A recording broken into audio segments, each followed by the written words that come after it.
Good evening everyone. Good evening. कैसे हैं आप सब लोग? मैं उम्मीद करती हूँ कि आप सब लोग बहुत अच्छे होंगे और बहुत बढ़िया से। आज जन्माष्टमी है तो जन्माष्टमी का फेस्टिवल बहुत अच्छे से एंजॉय कर रहे होंगे। और इसी जन्माष्टमी के चक्कर में ही आज मेरी क्लास थोड़ी सी लेट हो गई आपके बैच में। एक्चुअली मेरा फास्ट था आज, मतलब जन्माष्टमी का, और उस चक्कर में मैं थोड़ी सी प्रिपरेशन वगैरह कर रही थी। प्रसाद वरसाद बना रही थी क्योंकि रात को 12 बजे कान्हा जी का जन्म होगा, तब प्रसाद वगैरह बना रही थी। तो मुझे लगा मैं आज थोड़ा लेट क्लास लूंगी आपके बैच में। वैसे आज छुट्टी रखनी चाहिए थी जन्माष्टमी का, मुझे ऐसा लग रहा, लेकिन चलो कोई बात नहीं, अब आए हैं तो थोड़ा बहुत पढ़ लेते हैं। चलिए फिर सिर्फ कॉमेंट दिखा दो, स्क्रीन हटा दो ऑब्वियस वाली। हाँ जी, DK Patel ji good evening, Pavan Kumar good evening, Nityanand Yadav good evening. सभी को राधे राधे, सभी को हैप्पी जन्माष्टमी। आप सभी को जन्माष्टमी की ढेरों सारी शुभकामनाएं। भगवान कृष्ण आपकी सारी मुरादें पूरी करे, है ना।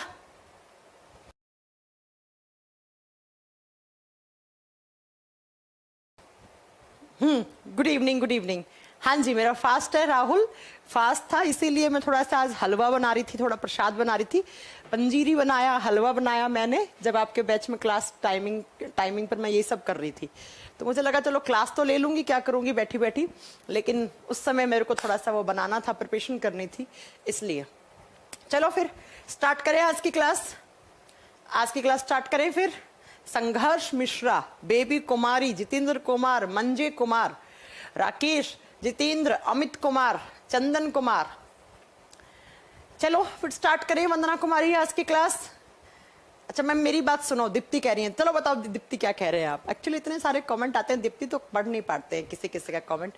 अच्छा आपका भी फास्ट है इशिता, बहुत बढ़िया, चलो अच्छा है। रोहित पाल कह रहे मेरा भी फास्ट है, अच्छा चलो बहुत बढ़िया है। हाँ चलो फिर स्टार्ट करें आज की क्लास। तो लास्ट क्लास में हम ह्यूमन ब्रेन के बारे में पढ़ रहे थे, और ह्यूमन ब्रेन में हमने कौन कौन सा पढ़ लिया था। जल्दी से स्टार्ट करते हैं क्लास। हाँ जी मेरा भी व्रत है, बिल्कुल व्रत है। मैं भी सुबह से एकदम भूखी हूँ और क्लास भी ले रही हूँ, पता है सुबह से। आज मैंने 4 क्लासेस ली हैं आज के दिन में पूरी। तो अच्छा है ना, क्लास लेने में माइंड डाइवर्ट हो जाता है तो भूख फिर फील नहीं होती है, इसलिए मैंने जानबूझ के क्लासेस लगवाई। जय श्री कृष्णा बेटा, जय श्री कृष्णा। चलो आओ, ह्यूमन ब्रेन के बारे में पढ़ना था, मानव मस्तिष्क के बारे में पढ़ रहे थे। अब ह्यूमन ब्रेन के बारे में याद कीजिए। सबसे पहला हमने उल्टा स्टार्ट किया था, hind brain. Hind brain 3 part में बंटा हुआ होता है। ब्रेन का जो पीछे वाला, जिसे पोस्ट मस्तिष्क बोलते हैं हम, वो 3 भागों में बंटा हुआ होता है। तीनों के फंक्शन हमने पढ़ लिए थे। कौन कौन सा बताओ? पोन्स वैरोलाई, पोन्स पढ़ा दिया था। उसके बाद दूसरा पढ़ा था एमो। एमो का मतलब क्या होता है? Medulla oblongata, medulla oblongata. उसके बाद तीसरा हमने पढ़ा था सेरेबेलम। सेरेबेलम जिसे हम क्या बोलते हैं? अनुमस्तिष्क, जिसे हम छोटा दिमाग भी बोलते हैं, क्योंकि ये इन सब सारे के सारे अगर सब पार्ट में देखोगे तो सबसे छोटा यही होता है बेटा, इसलिए। ठीक है, ललिता ढाकर आपका कमेंट आ रहा है, सबका कमेंट आ रहा है। ठीक है, ऐसा मत सोचो कि आपका कमेंट नहीं आ रहा है, सबका आ रहा है। लेकिन आप सबको एक एक को, रोशे बेटा हैप्पी जन्माष्टमी, अगर एक एक को मैं यहाँ पर कमेंट रिप्लाई करने लगी ना तो फिर पढ़ा नहीं पाऊंगी, इसलिए मुझे पढ़ाने दीजिए। प्रकाश पांडे कह रहे हैं एक्सक्यूज मी मैम। बोलिए जी, एक्सक्यूज मी सर। बताइए सर क्या कहना चाह रहे हैं आप? आपकी बातें कर लूँ आज, सिर्फ बातें कर लूँ, पढ़ाऊँ ना? अगर आप लोगों की इजाजत हो तो मैं आज सारी बातें कर लूं, पढ़ाऊं ना? आज हमें ब्रेन के पार्ट्स के सारे फंक्शन कंप्लीट करने हैं। आई बात समझ में? तो सबको जन्माष्टमी बोल दिया है, सबका गुड इवनिंग ले लिया है, सबको राधे राधे बोल दिया है, और मेरा भी फास्ट है और मैं उम्मीद कर रही हूँ आपका भी फास्ट होगा। क्लास लेट पोस्टपोन इसलिए करनी पड़ी, थोड़ा सा टाइमिंग के, उस समय प्रसाद बना रही थी भगवान का, पंजीरी बनाया मैंने, हलवा बनाया। तो कभी आप दिल्ली आओगे तो आपको भी खिलाऊंगी, ठीक है? अब हो गया खत्म मामला, अब पढ़ाएं। चलो, तो ये हिंड ब्रेन के तीनों पार्ट के हमने फंक्शन कंप्लीट कर दिए थे, इस चीज को यहां छोड़ दो। अब हमें क्या पढ़ना है? पहले हम पढ़ेंगे मिड ब्रेन के बारे में, फिर हम आगे वाले ब्रेन में आएंगे जिसे फोर ब्रेन कहते हैं। आज हमें मिड ब्रेन के पहले फंक्शन पढ़ लेते हैं। हिंदी में कहा जाता है मध्य मस्तिष्क। मैंने कहा था बीच वाला दिमाग, बीच वाला, ना फोर ब्रेन ना हिंड ब्रेन, बीच वाला। कुछ यहां से देखिएगा, ये वाला हिस्सा। प्रकाश बेटा पढ़ाऊंगी, चिंता मत करो, पढ़ाऊंगी, सब पढ़ाऊंगी, मुझे पढ़ाना है, आपको पढ़ना है। अब बताओ, रोज क्लास ले रही हूँ फिर भी आप, मतलब आप लोगों की शिकायतें, मुझे लगता है कि मैं कभी तुम लोगों की शिकायतें फुलफिल कर ही नहीं पाऊंगी, ठीक है। अब बातों में टाइम वेस्ट मत करो, आप लोगों का इंटरनेट लग रहा है, आप लोग अपना टाइम वेस्ट कर रहे हैं, ठीक है। बातें मत करो, सिर्फ पढ़ाई पे ध्यान दो, हो गया। देखो मिड ब्रेन कौन सा होता है, कुछ ये वाला पार्ट, ये बीच वाला, ये वाला जो पार्ट होता है ना, इसे कहा जाता है मिड ब्रेन, इसे कहा जाता है मध्य मस्तिष्क। और जब हम बात करते हैं मिड ब्रेन, तो मैंने बताया था fore brain, mid brain, hind brain में सबसे छोटा पार्ट यही होता है। तो ब्रेन का स्मॉलेस्ट पार्ट पूछे, इन तीनों में सबसे छोटा भाग पूछे तो वो कौन सा होगा, वो होगा बच्चों, आप बताओगे मिड ब्रेन। देखो आप कुछ बच्चे कंफ्यूज होंगे, वो बोलेंगे मैम आपने सबसे छोटा तो सेरेबेलम बताया था। अबे उल्लुओं, मैंने कहा था सबसे बड़ा और छोटा पार्ट पूछे तो fore brain is the largest part and mid brain is the smallest part. लेकिन सब पार्ट में पूछे, उपभाग में, तो सब पार्ट में ये सबसे छोटा होता है। इसलिए थोड़ा सा नोट्स बनाओ तो ध्यान से बनाना, ठीक है बेटा। तो मिड ब्रेन सबसे छोटा भाग होता है। अब बात करते हैं कि मिड ब्रेन के फंक्शन क्या होते हैं, मध्य मस्तिष्क क्या कार्य करता है। इसके फंक्शन समझने के लिए आपको एक बात पता होना चाहिए कि हमारे बॉडी में होते हैं सेंसरी ऑर्गन, हमारे बॉडी में होते हैं सेंसरी ऑर्गन। सेंसरी ऑर्गन क्या होते हैं, ऐसे ऑर्गन जो हमें किसी ना किसी चीज का सेंस देते हैं, उन्हें हम सेंसरी ऑर्गन्स कहते हैं। हमारे बॉडी में टोटल 5 सेंसरी ऑर्गन्स होते हैं, 5 संवेदी अंग होते हैं। There are 5 sensory organs are present in our body. हमारे शरीर में आप बताओगे 5 संवेदी अंग हैं। जरा बताइए कमेंट बॉक्स में कौन कौन से होते हैं जो किसी ना किसी चीज का सेंस दे। सबसे पहला स्टार्ट करते हैं आंख से, आई, 1 नंबर पे लिखोगे आईज, हमारी आंखें। अब बताओ आंखें किसका सेंस देते हैं, देखने का। आंखों का काम क्या होता है, विजुअलाइजेशन का। तो ये विजुअल पावर, देखने का, दिखाई देना, आंखों की वजह से आपको दिखाई दे रहा है। तो आंख पहला, आप बताओगे पहला सेंसरी ऑर्गन हो गया। दूसरा है बच्चों ईयर, ईयर का मतलब हो गया कान। कान किसका सेंस देते हैं, हियरिंग का, सुनने का। आपको जो सुनाई दे रहा है, जो मैं बोल रही हूं बात, वो कान सेंसरी ऑर्गन की वजह से सुन रहा है। और तीसरा आता है यहां पर टंग। टंग का मतलब होता है जीभ। जीभ किसका सेंस देता है, जीभ देता है बच्चों आपको टेस्ट का।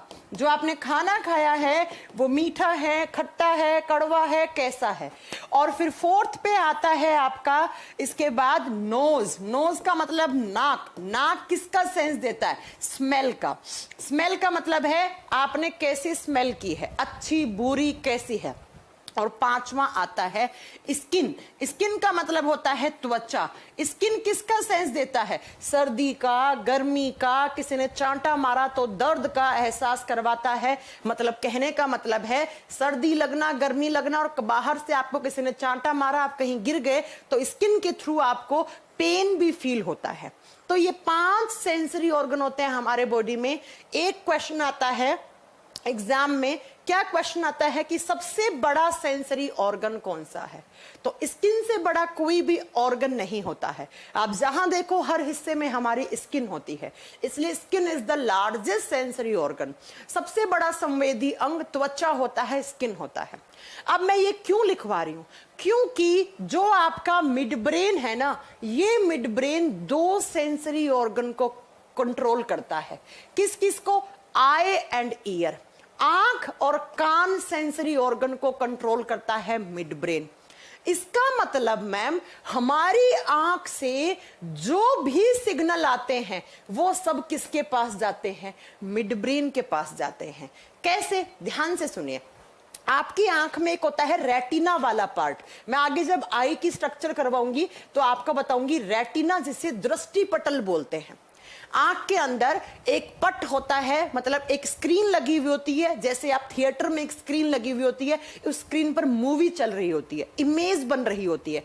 ऐसे ही हमारी आंख में जो स्क्रीन होती है, जहां पर इमेज बनती है, इस रेटिना पर बनती है इमेज। क्या बनती है? इमेज बनती है, आकृति बनती है। जैसे आप मेरी इमेज देख रहे हैं, ये मार्कर दिख रहा है, ये दिख रहा है, कुछ भी जो भी इमेज आप देख रहे हैं, तो वो यहां से लेंस क्या करता है? फोकल करता है। जो भी बाहर से आपकी लाइट आती है उसको इस स्क्रीन पर, रेटिना पर यहां इमेज बनती है। फिर इस इमेज को ऑप्टिक नर्व होती हैं। क्या होती हैं? ऑप्टिक नर्व होती हैं, जो न्यूरॉन्स के थ्रू सिग्नल कहां लेकर आती हैं? हमारे ब्रेन। और ब्रेन का कौन सा part? Mid brain. Mid brain जिस चीज को देखा है उसे पहचानेगा, उसे रिकॉग्नाइज करवाएगा कि ये इमेज किसकी है, पहले कभी देखी है तो कब देखी थी, फिर उस इमेज का क्या काम है। जैसे आप मार्कर देख रहे हो, तो इस मार्कर की जो इमेज बन रही है वो आपकी आंख में रेटिना, दृष्टि पटल पे बन रही है, लेकिन इस इमेज की सारी इंफॉर्मेशन, सारी सूचनाएं ऑप्टिक नर्व से आपके मिड ब्रेन तक जा रही है। मिड ब्रेन पहचान करवा रहा है कि ये मार्कर है, ये सफेद कलर का है, ये बोर्ड पे लिखने के काम आता है। ये सारी जो आपके मन में थॉट्स आ रही हैं, उनको कंट्रोल कौन करता है? मिड ब्रेन कंट्रोल करता है। तो एग्जाम में क्वेश्चन क्या आएगा कि आंख को कंट्रोल करने वाला, आईज जो होती हैं, सेंसरी ऑर्गन को कंट्रोल करने वाला ब्रेन का कौन सा हिस्सा माना जाता है? Mid brain. या बोलेगा आंखों से जो भी सिग्नल आते हैं वो कौन से ब्रेन तक ट्रांसफर होते हैं? मिड ब्रेन तक। दूसरा, ईयर, कान आपका सुनने की क्षमता को कंट्रोल करता है। किस तरीके की सुनने की क्षमता?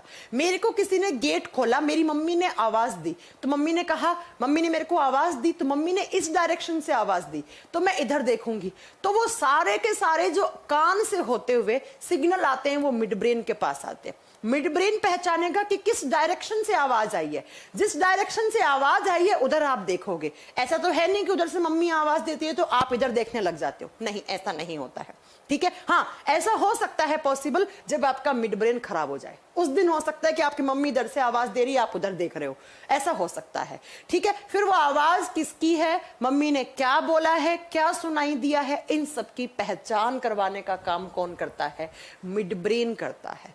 तो एग्जाम में क्वेश्चन आएगा, विजुअल पावर, देखने की क्षमता, हियरिंग पावर, सुनने की क्षमता, ये जो सारे सिग्नल्स होते हैं ये हमारे ब्रेन के किस हिस्से तक जाते हैं? आप बताओगे मिड ब्रेन तक जाते हैं।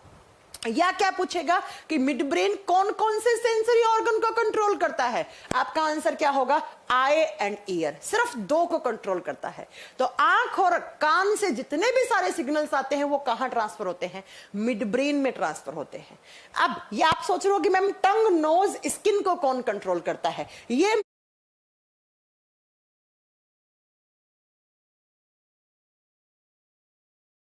मिड ब्रेन के द्वारा कंट्रोल नहीं किए जाते हैं। मैंने सिर्फ इसलिए लिखा है क्योंकि आपकी आई और ईयर, ये 5 सेंसरी ऑर्गन होते हैं, तो मैंने बता दिया कि 5 हैं, लेकिन 2 ही कंट्रोल करता है। कौन? Mid brain. अब एक्चुअली मिड ब्रेन में भी ना 2 पार्ट होते हैं। वैसे इसके पार्ट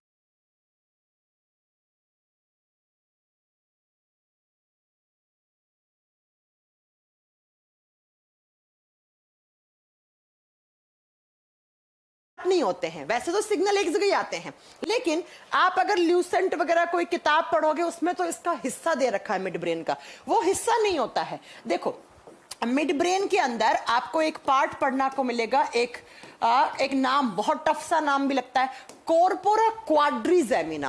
क्या होता है ये, इस पे बात करते हैं। Corpora quadrigemina, quadrigemina. हिंदी में कुछ नाम नहीं है बच्चों, यही नाम होगा। आप चाहे लिखना है तो सेम लिख लो, कॉर्पोरा क्वाड्रिगेमिना। कॉर्पोरा क्वाड्रिगेमिना ये क्या करता है? ध्यान से सुनिएगा, ये कुछ नहीं है, मिड ब्रेन का वो हिस्सा जहां पर आंख और कान से सारे के सारे सेंसेस आते हैं, जहां पर सबसे ज्यादा सेंसेस आते हैं, मिड ब्रेन के उस हिस्से को कॉर्पोरा क्वाड्रिगेमिना कहा जाता है। हाँ, अक्सर एग्जाम में ये क्वेश्चन बन सकता है कि कॉर्पोरा क्वाड्रिगेमिना जो है वो आप बताओगे बेटा, कॉर्पोरा क्वाड्रिगेमिना है वो हमने किस ब्रेन में पढ़ा था, तो थोड़ा सा वो याद कर लेना। ये कोई मिड ब्रेन का पार्ट नहीं है, बस ये है कि मिड ब्रेन का एक हिस्सा ऐसा है बीच में, बीचों बीच, जहां पर सबसे ज्यादा सिग्नल आते हैं। किससे? आंख और कान से। उस हिस्से को कॉर्पोरा क्वाड्रिगेमिना कहा जाता है। और अब कॉर्पोरा क्वाड्रिगेमिना में भी क्या होते हैं? ऐसे डॉट बने हुए होते हैं, एक डॉट, दो डॉट, ऐसे ऊपर दो डॉट बने हुए होते हैं, दो डॉट नीचे की तरफ बने हुए होते हैं, ऐसे दो डॉट। इन्हें कहा जाता है कोलिक्यूलाई। अब हिंदी वाले बच्चों कोई अलग नाम नहीं है, ठीक है। ऊपर वाले को कहा जाता है सुपीरियर कोलिक्यूलाई, इन्हें कहा जाता है सुपीरियर कोलिक्यूलाई, सुपीरियर कोलिक्यूलाई, कोलिक्यूलाई। और नीचे वाले को कहा जाता है, इन दोनों को, इंफीरियर कोलिक्यूलाई, इंफीरियर कोलिक्यूलाई। तो अगर ये नाम भी कभी आपसे एग्जाम में पूछ लिए कि भैया सुपीरियर कोलिक्यूलाई, इंफीरियर कोलिक्यूलाई आपने कहां पढ़े थे, तो आप क्या बताओगे? ये हमने मिड ब्रेन में पढ़े थे। कुछ नहीं है, ये जो ऊपर वाले ऐसे दो डॉट से बने हुए, दो सर्कल से बने हुए हैं, जिसको हम सुपीरियर कोलिक्यूलाई बोल रहे हैं, यहां पर आते हैं सिग्नल कहां से? आई से। आई का मतलब हो गया आंख। आंख से जो सिग्नल आएंगे वो सुपीरियर कोलिक्यूलाई में आएंगे, और जो आपकी ईयर, कान से जो सिग्नल आएंगे वो इंफीरियर कोलिक्यूलाई में आएंगे। बस ये बात आपको याद रखनी है।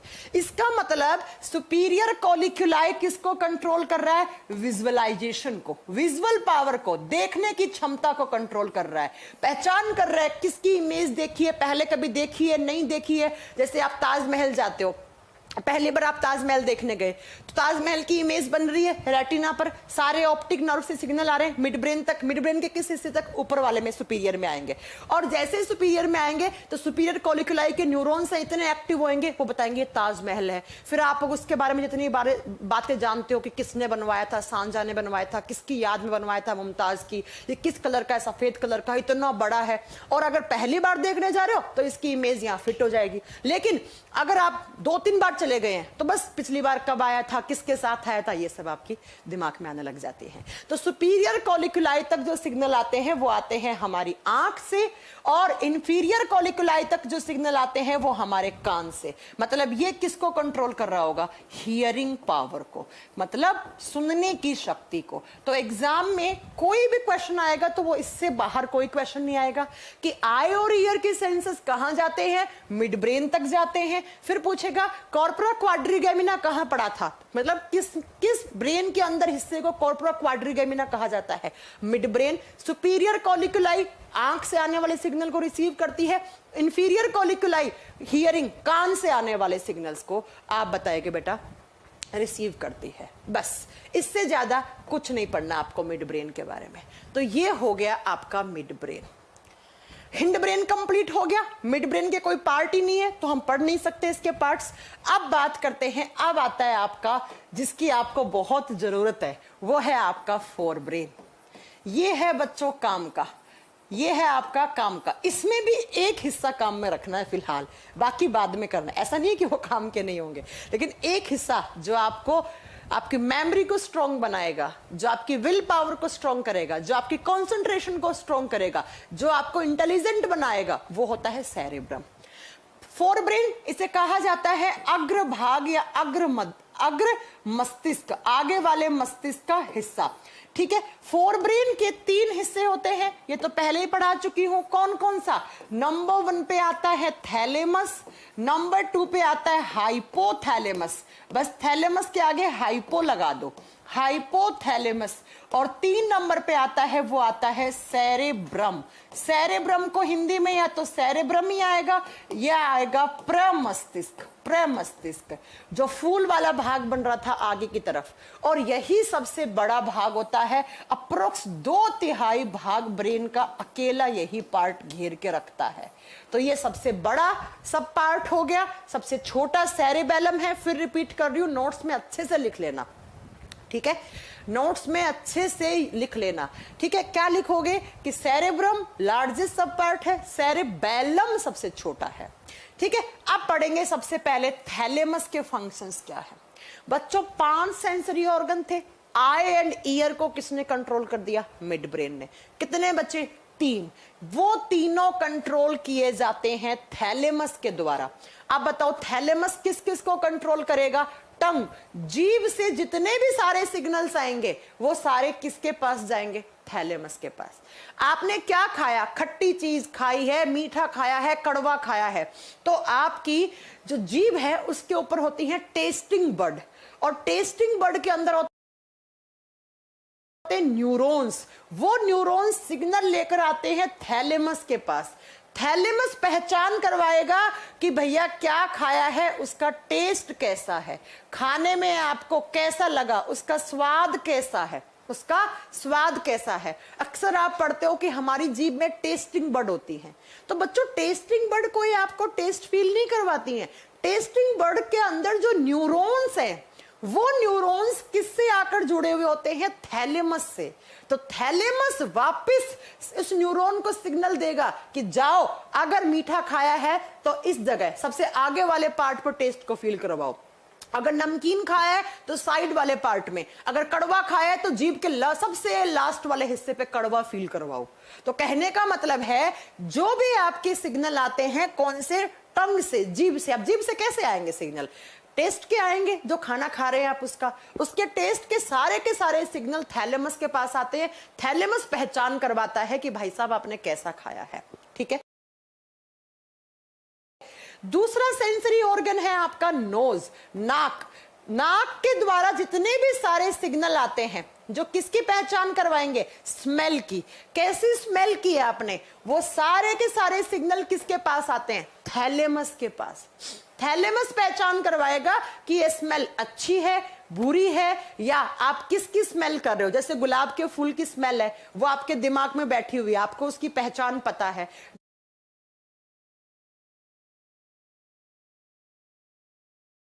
जैसे और किसकी बात करूं मैं आपको? साबुन की स्मेल आपके दिमाग में पहले से फिट है। तो जिस जिस चीज में जो स्मेल है, आप अगर पहली बार स्मेल कर रहे हैं तो भी यही पहचान करवाएगा, और अगर पहले उस स्मेल को कभी किया है आपने तो आपके दिमाग में इमेज घूमने लग जाएगी कि ये गजरे की स्मेल है, ये गुलाब के फूल की स्मेल है, ये गेंदे के फूल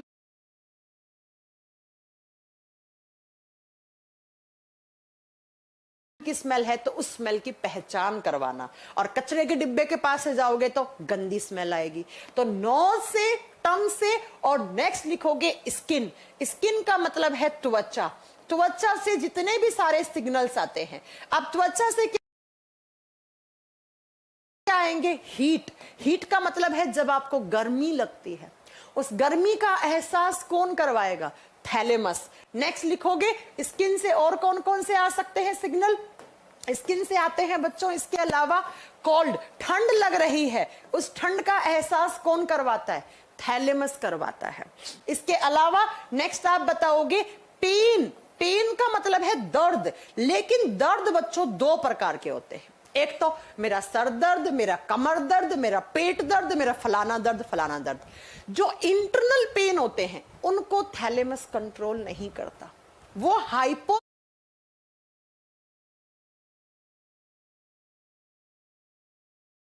थैलेमस द्वारा कंट्रोल किए जाते हैं। एक्सटर्नल पेन, एक्सटर्नल का मतलब है बाहरी दर्द, और बाहरी दर्द कौन सा? ऐसा दर्द जो किसके थ्रू आया? स्किन के थ्रू आया। किसी ने आपको चांटा मारा तो गाल पे मारा, गाल पे क्या है? स्किन है। किसी ने आपके हाथ पर बटका कर लिया, बटका जानते हो ना, छोटे भाई बहन थे बचपन में से दांत से काट लेते थे, तो वो कैसे आया? स्किन के थ्रू आया।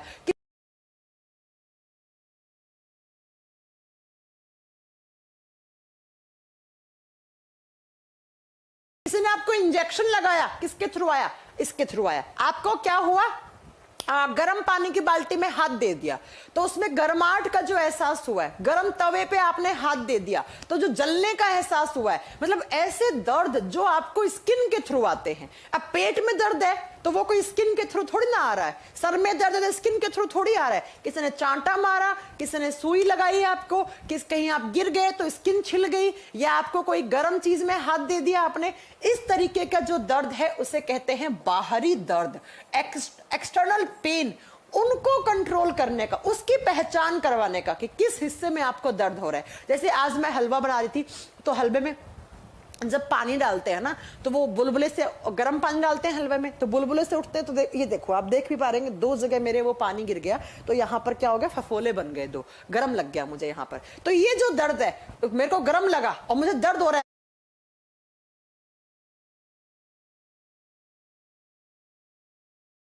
अभी, तो उसकी पहचान कौन करवा रहा है, थैलेमस करवा रहा है। और ऐसे ही बच्चों याद रखना, थैलेमस जो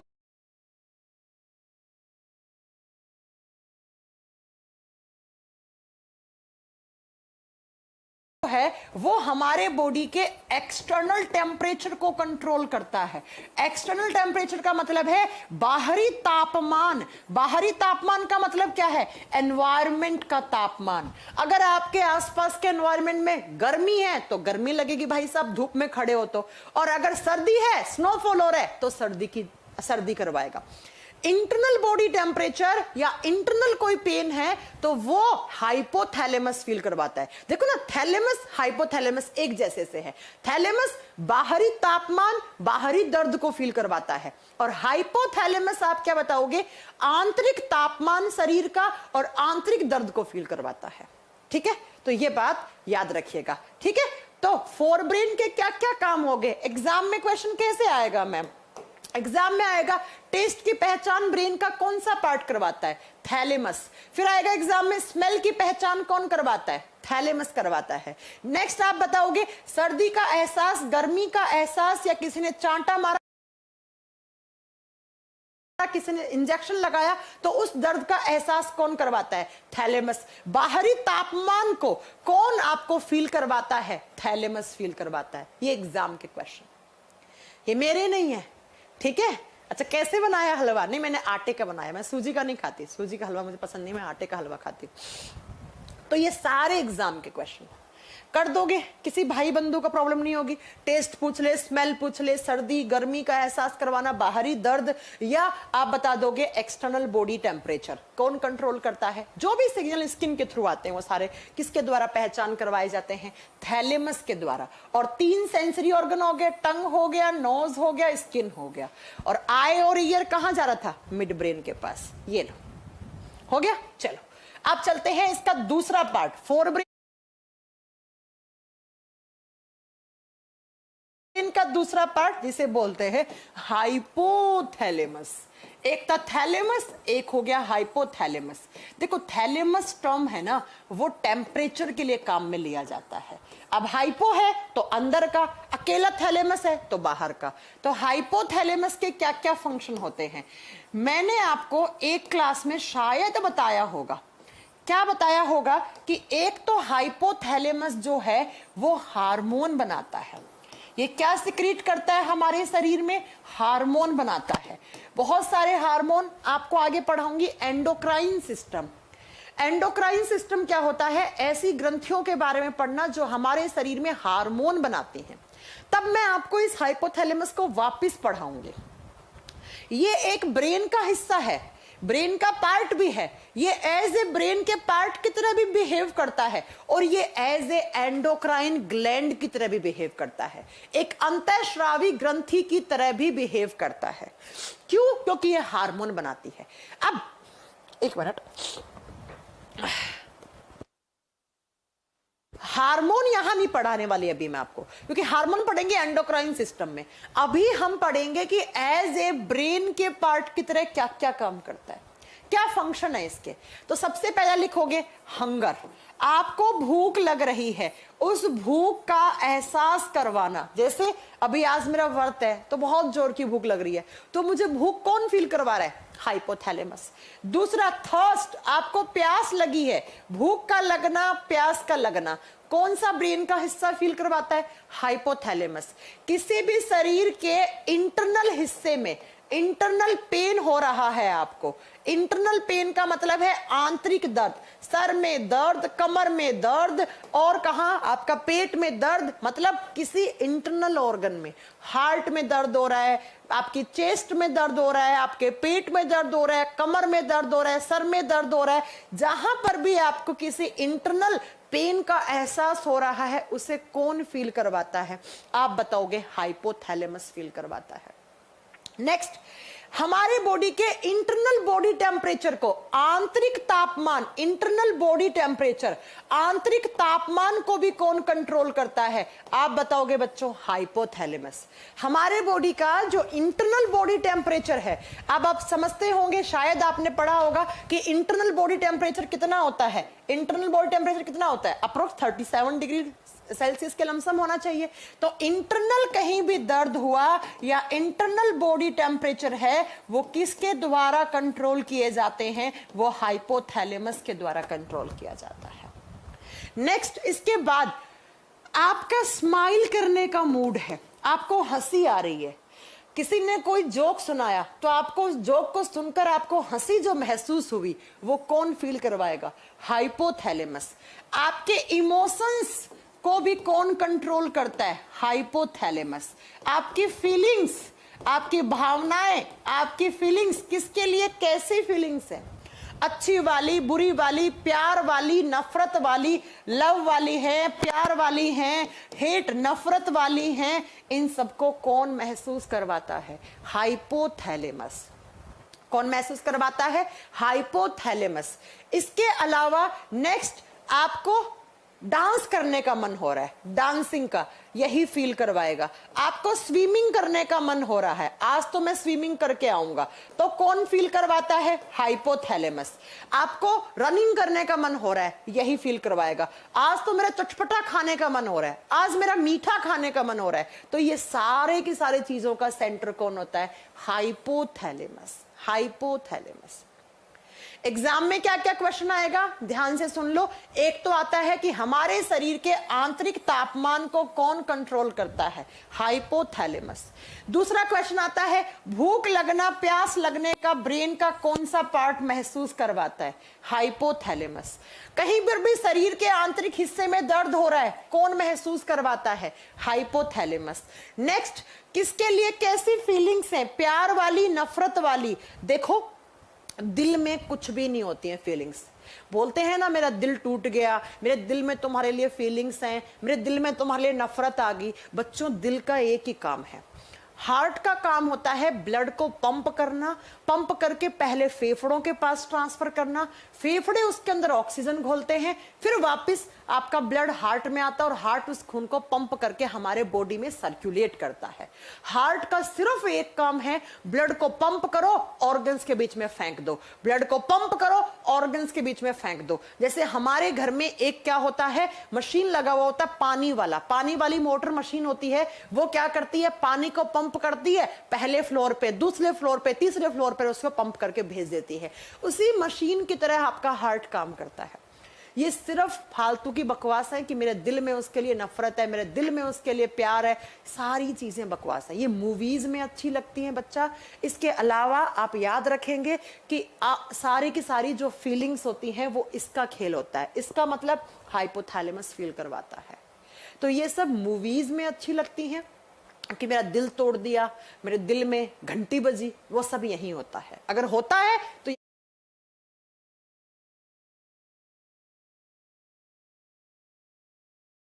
यही होता है, ठीक है। तो ये सब झूठ बोलते हैं, कुछ नहीं होता है। सिर्फ अगर किसी के लिए फीलिंग्स हैं, कैसी हैं, प्यार वाली, नफरत वाली, स्माइल करने का मन हो रहा है, कैसे इमोशंस हैं, गुस्सा आ रहा है किसी पर, किसी के प्रति अच्छा लग रहा है, किसी के प्रति बहुत खराब भावनाएं आ रही है, कुछ अच्छा खाने का मन हो रहा है, मीठा खाने का, कहीं घूमने जाने का मन हो रहा है,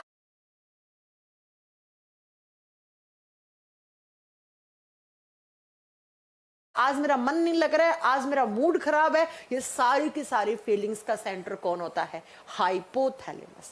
हाइपोथैलेमस, ठीक है। सिर्फ हाइपोथैलेमस का खेल है। तो जो बोलते हैं ना मेरा दिल टूट गया, नहीं, गलत बात है। तो आप खुद सोचो, आप साइंस के स्टूडेंट हो, अगर दिल टूट जाएगा तो आप जिंदा रह जाओगे क्या? आप भी टूट जाओगे उसके साथ, आप भी मर जाओगे। दिल टूटने का मतलब है आपका हार्ट ने ब्लड को पंप करना बंद कर दिया, और अगर हार्ट ब्लड को पंप करना बंद कर देगा तो भाई साहब दिल टूटेगा नहीं, आप भी मर जाओगे। तो याद रखिएगा, आपका हाइपोथैलेमस टूटता है, दिल विल कुछ नहीं टूटता है। ये सब फालतू की बकवास की बातें हैं, ठीक है। तो इस चीज को याद रखिएगा। तो एग्जाम में क्वेश्चन आएगा, भूख का लगना, प्यास का लगना कौन कंट्रोल करता है, गुस्सा आ रहा है तो उसे कौन महसूस करवाता है, उसके अलावा इमोशंस, फीलिंग्स, इन सबका सेंटर कौन होता है, एक ही होता है, हाइपोथैलेमस। तो पढ़े लिखे लोगों की तरह बिहेव करा करो। दिल का एक ही काम है, अगर आप ये सब करवाओगे ना, दिल से प्यार वगैरह, तो दिल आपके ब्लड को पंप करना छोड़ देगा। और ब्लड को पंप करना छोड़ा मतलब आपके बॉडी में ऑक्सीजन का ट्रांसपोर्टेशन बंद, आपकी सेल्स तड़प तड़प के मर जाएंगी, ठीक है। तो याद रखिएगा, ये आपके एग्जाम के क्वेश्चन हैं जो मैंने आपको करवा दिए हैं। इससे ज्यादा एग्जाम के क्वेश्चन, हाँ एक मैंने पॉइंट बता दिया कि हाइपोथैलेमस हार्मोन बनाता है, इसलिए ये एज ए ग्लैंड भी बिहेव करता है। लेकिन एज ए ग्लैंड इसके क्या फंक्शन है वो बाद में बताएंगे। एक डोपामीन बनाता है ये, जिसे फीलिंग्स हार्मोन कहते हैं। किसी भी चीज की लत लगवाने वाला हार्मोन भी डोपामीन होता है। वो सब बात की बातें बात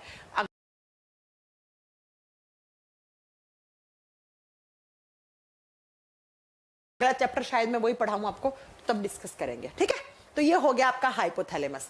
अब तीसरा हिस्सा बचा फोर ब्रेन का, दैट इज सेरेब्रम।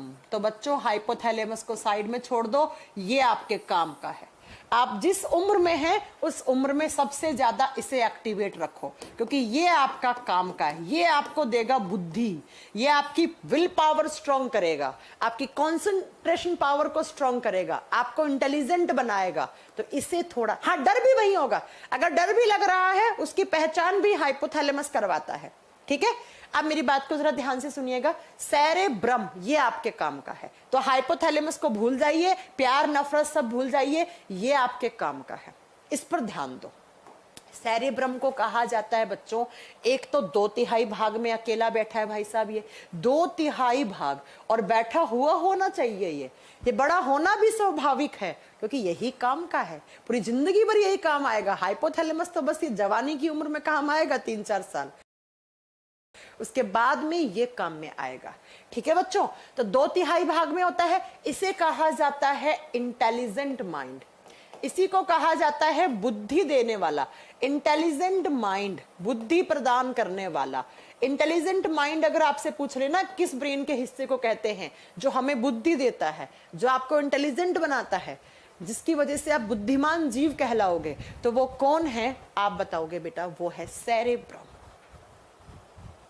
सेरेब्रम, इसी को इंटेलिजेंट माइंड बोलते हैं।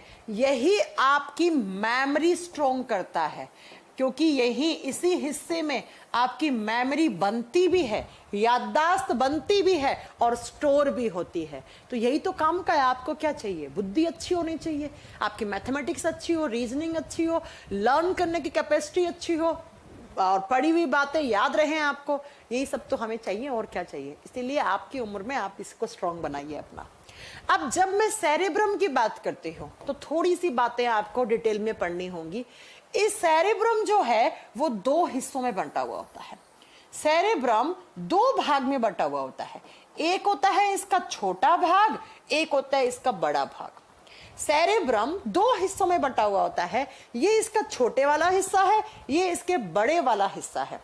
जब छोटे वाले की बात करते हैं, इस हिस्से को कहा जाता है हिपोकैम्पस। इसे क्या कहा जाता है, हिपोकैम्पस कहा जाता है। ध्यान से पढ़िएगा, हिंदी में सेम नाम है, आप लिख सकते हो, कोई बड़ी बात नहीं है, ठीक है। और ये वाला जो बड़े वाला हिस्सा है, इसे कहा जाता है सेरेब्रल कॉर्टेक्स। इसे क्या कहा जाता है, सेरेब्रल कॉर्टेक्स। तो अगर कभी भी एग्जाम में पूछ लिया जाए आपसे कि सेरेब्रल कॉर्टेक्स या हिपोकैम्पस जो पार्ट हैं वो किस ब्रेन के हिस्से हैं, तो सेरेब्रम के हैं, प्रमस्तिष्क के हैं। इस पूरे को एक साथ सेरेब्रम बोलोगे, इसके छोटे वाले हिस्से को हिपोकैम्पस बोलोगे, और इसके बड़े वाले हिस्से को सेरेब्रल कॉर्टेक्स बोलोगे। अब ये जो सेरेब्रल कॉर्टेक्स है ना, ये अगेन 4 हिस्सों में ऐसे डिवाइडेड रहता है बच्चों, ऐसे 4 हिस्सों में, और इन्हें कहा जाता है लोब। आपने कभी सुना है लोब शब्द? Interior lobe, exterior lobe. एक होता है पार्ट, पार्ट का मतलब होता है हिस्सा, पार्ट का क्या होता है, हिस्सा। एक ए पार्ट है, एक बी पार्ट है, दोनों एक दूसरे से सेपरेट है। ना ए को बी से मतलब है, ना बी को ए से मतलब है। दोनों अपने सेपरेट काम कर रहे हैं, सेपरेट फंक्शन है दोनों के। लेकिन लोब का मतलब है एक और दो पार्ट है। ये पार्ट अलग अलग है दिखने में, लेकिन इंटरनली ये सेल्स टिश्यूज के थ्रू जुड़े हुए होते हैं। इंटरनली ये सेल्स टिश्यूज के थ्रू जुड़े हुए होते हैं। इसलिए अगर आपने इनको अलग करने की कोशिश करी तो इसको काटा तो ये भी काम करना बंद कर देगा, ये भी खराब हो जाएगा। तो इन्हें कहा जाता है साइंस में लोब। बायोलॉजी में लोब का मीनिंग यही होता है। बाकी आपने कभी पढ़ा होगा लोब का मीनिंग, तो मुझे नहीं पता उसका मीनिंग क्या होता है। ठीक है, बायोलॉजी में लोब का मतलब यह है कि दो अलग अलग पार्ट हैं, लेकिन वो आपस में सेल्स और टिश्यूज के थ्रू जुड़े हुए हैं। आपने एक बात सुनी है, मैं इसको प्रूफ करती हूं इस चीज को। आपने एक चीज सुनी होगी कि दो फेफड़े होते हैं, दो ही किडनी होती हैं। आपने सुना होगा एक किडनी बेचकर आईफोन खरीद लो, या आप एक किडनी किसी को डोनेट कर सकते हैं, क्योंकि इंसान एक किडनी पे सरवाइव कर सकता है। कभी आपने ये सुना है एक फेफड़ा किसी को दे दो? या ब्रेन के आप देखो ना, fore brain, mid brain, hind brain, तीन ब्रेन के पार्ट हैं, तो किसी को एक पार्ट दे दो दिमाग, सामने वाले का भला हो जाएगा। आपका क्या जा रहा है, आप में तीन है। ऐसे ही फेफड़े दो होते हैं, तो फेफड़ा एक क्यों नहीं दे देते आप किसी को, डोनेट क्यों नहीं कर सकते आप? क्योंकि बच्चों याद रखिएगा, किडनी पार्ट्स में होती हैं। एक किडनी इधर है, एक किडनी इधर है, ना इधर वाली को इससे मतलब है, ना इसको इससे मतलब है। तो अगर आप इसको काट दोगे तो भाई साहब इधर वाली से आपका काम चल जाएगा, क्योंकि दोनों आपस में जुड़ी हुई नहीं है। लेकिन जो फेफड़े होते हैं ना, एक्चुअली वो दो नहीं है, वो लोब में बंटे हुए हैं। तो अगर आपने इस फेफड़े को निकाला ना, तो इधर वाला फेफड़ा भी काम करना बंद कर देगा, धीरे धीरे वो भी डैमेज हो जाएगा। तो ये होता है लोब का मीनिंग, कि भाई साहब एक को निकालोगे तो दूसरा भी वहीं पर खत्म हो जाएगा। इसीलिए हम किसी को अपना फेफड़ा डोनेट नहीं कर सकते, लेकिन हम हमारी किडनी किसी को डोनेट कर सकते हैं। कि किडनी जो होती है वो पार्ट्स में होती है, और किडनी के अंदर ब्लड फिल्टर होता है। एक किडनी के अंदर अप्रोक्स कितने फिल्टर लगे हुए होते हैं? 10 मिलियन के लमसम। और 10 मिलियन जो है वो आपको कम से कम 15 से 20 साल आपके ब्लड को फिल्टर कर देंगे। लेकिन फेफड़ों के केस में ऐसा नहीं होता है। तो लोब का मीनिंग यही है बायोलॉजी में, कि भैया अलग अलग हिस्से हैं, ये 1 2 3 4 हिस्से हैं। लेकिन अगर ये वाला हिस्सा डैमेज हुआ तो धीरे धीरे धीरे इसका असर बाकी सब पे दिखेगा। तो ये है यहां पर लोब का मीनिंग। तो ये जो चार मैंने लोब बांटी है, इनके नाम हैं और आपको नाम याद करने पड़ेंगे। जो सबसे पहली वाली लोब है, इसे बना दीजिए फ्रंटल। अब हिंदी में कोई नाम नहीं है, सेम नाम होंगे तो आप इंग्लिश में ही याद करना आपकी मजबूरी बन जाएगी। ठीक है, तो ये हो गई आपकी फ्रंटल। इसको कहा जाता है पैराइटल लोब। ये है आपकी पैराइटल लोब, फ्रंटल, पैराइटल। तीसरी आती है बच्चों टेम्पोरल, इसे कहा जाता है टेम्पोरल लोब। और फोर्थ पे आती है ऑसिपिटल लोब, ऑसिपिटल लोब। ये चार लोब है, दिखने में चारों सेपरेट हैं, लेकिन इनकी सेल्स टिश्यूज आपस में न्यूरॉन्स के थ्रू कनेक्टेड होती हैं। ठीक है, तो मेरी बात समझ में आ गई आपको इतनी? अब मैं एक बार फिर से सुना देती हूँ कि मैंने क्या पढ़ाया। मैंने ये पढ़ाया कि हमारा जो फोर ब्रेन है वो दो हिस्सों में बंटा हुआ है। सॉरी, हमारे जो फोर ब्रेन का सेरेब्रम है वो दो हिस्सों में बंटा हुआ है।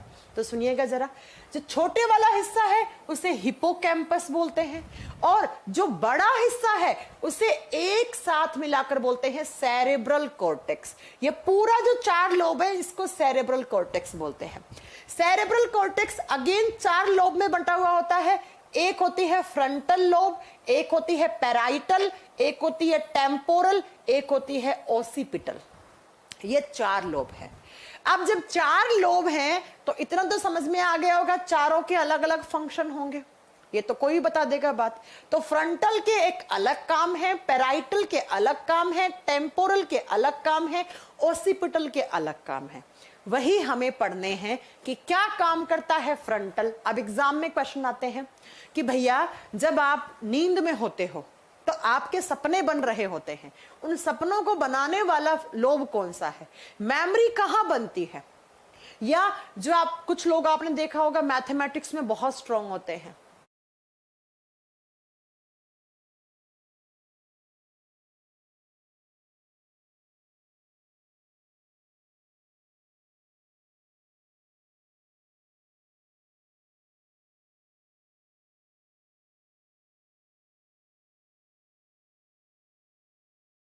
कुछ लोग होते हैं बहुत ही ऐसे। तो मैथमेटिक्स जिनकी स्ट्रांग है तो उनकी कौन सी लोब स्ट्रांग है, उनकी कौन से लोब के न्यूरॉन स्ट्रांग हैं, तो ये सब आपको पढ़ने पड़ेंगे। तो सबसे पहले लिखिएगा फ्रंटल लोब के फंक्शंस क्या हैं। एक नंबर पे लिख दीजिएगा फंक्शन ऑफ फ्रंटल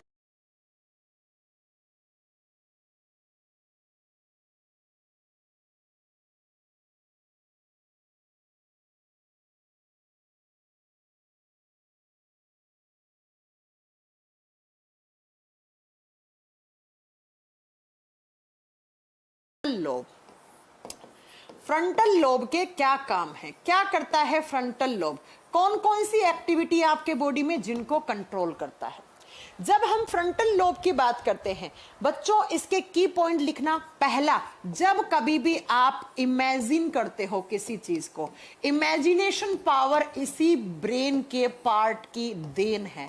इमेजिनेशन, किसी भी चीज को आप इमेजिन करते हो, जैसे अभी मैं इमेजिन कर रही हूं मैं आईएएस ऑफिसर बन जाऊं, तो फिर मेरे दिमाग में ओ आईएएस बन जाऊंगी तो ये हो जाएगा, इतनी सैलरी मिलेगी, ऐसी जॉब है, यहाँ पर ट्रेनिंग होती है, ये सब। ये जो आप इमेजिन कर रहे हो उसको कौन सा ब्रेन इमेजिन करवा रहा है, फ्रंटल लोब इमेजिन करवा रहा है। दूसरा, यही हिस्सा है जहां पर मेमोरी बनती है।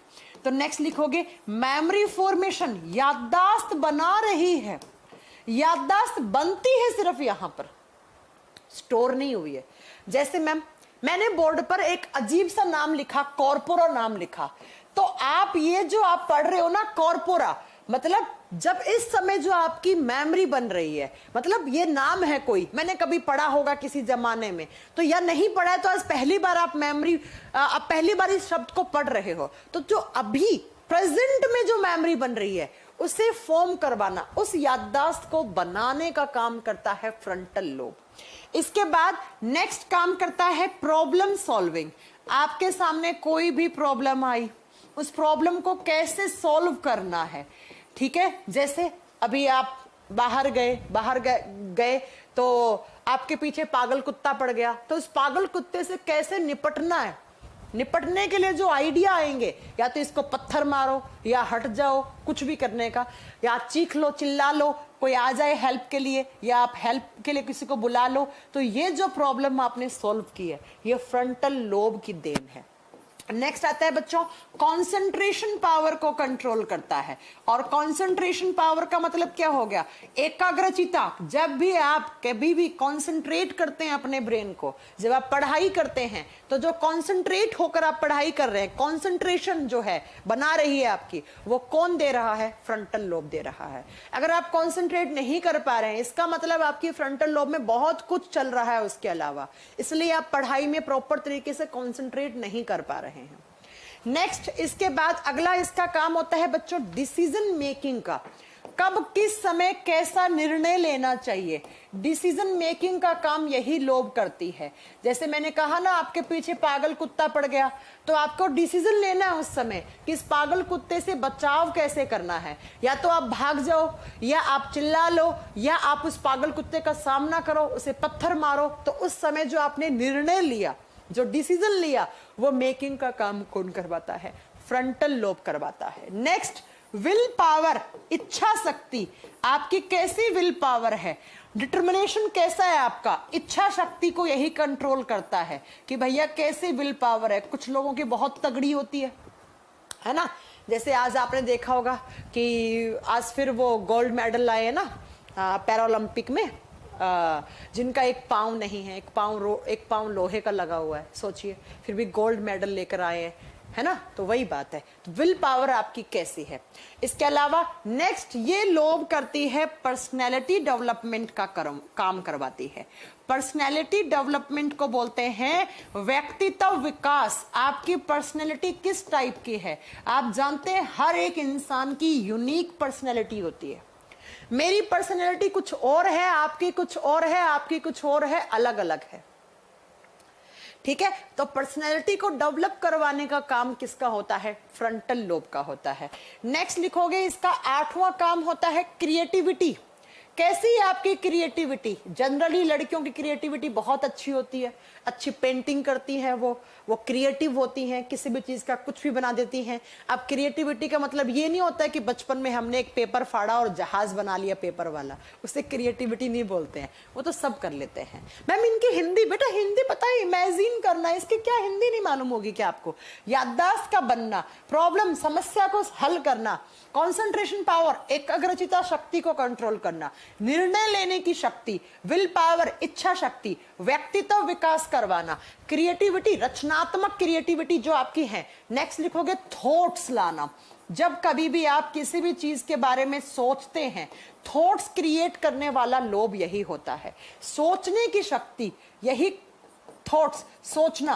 आप अगर किसी चीज के बारे में सोच रहे हैं, अभी आप सोच रहे होंगे कि 12 बजे कृष्ण जी का जन्म हो जाएगा, उसके बाद अच्छा अच्छा खाने को मिलेगा, तो ये सोच कौन क्रिएट कर रहा है? फ्रंटल लोब क्रिएट कर रहा है।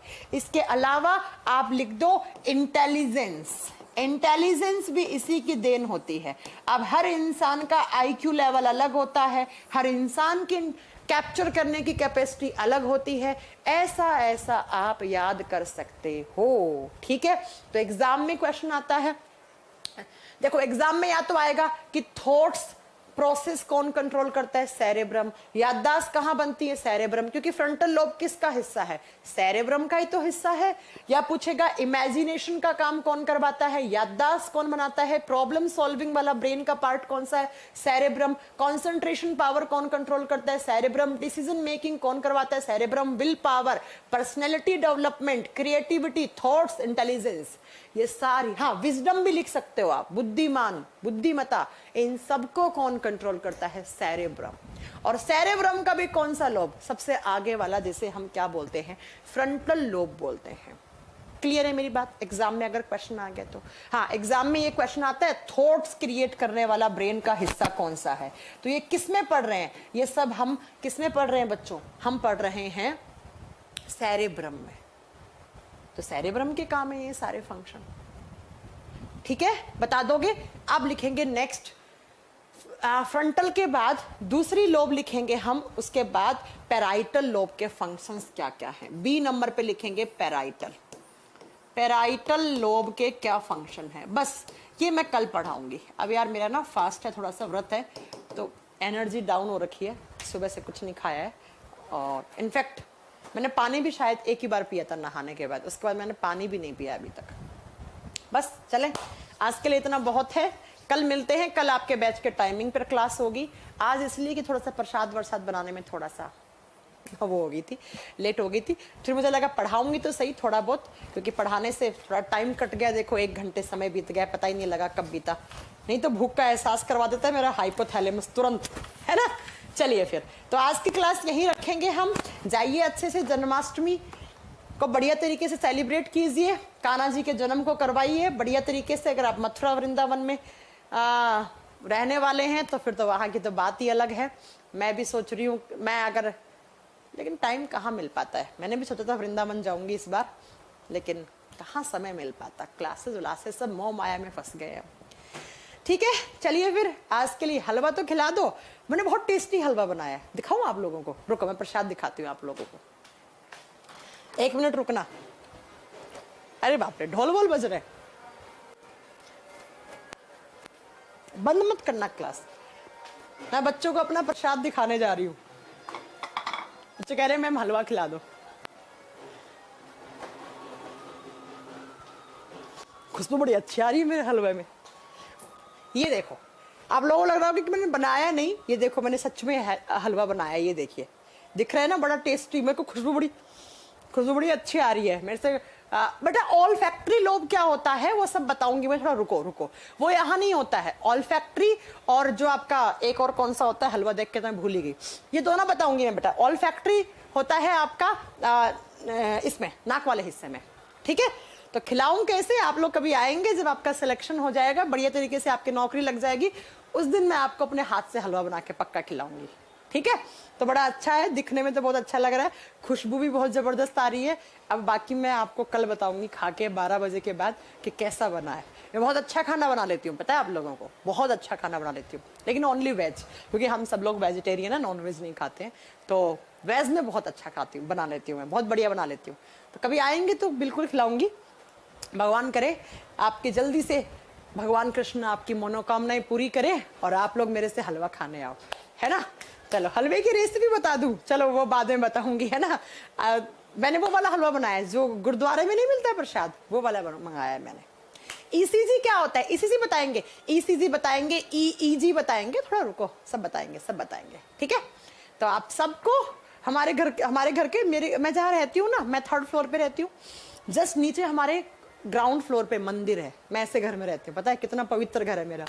तो दिल्ली की बात कर रही हूँ, जहाँ पे मैं रेंट से रहती हूँ।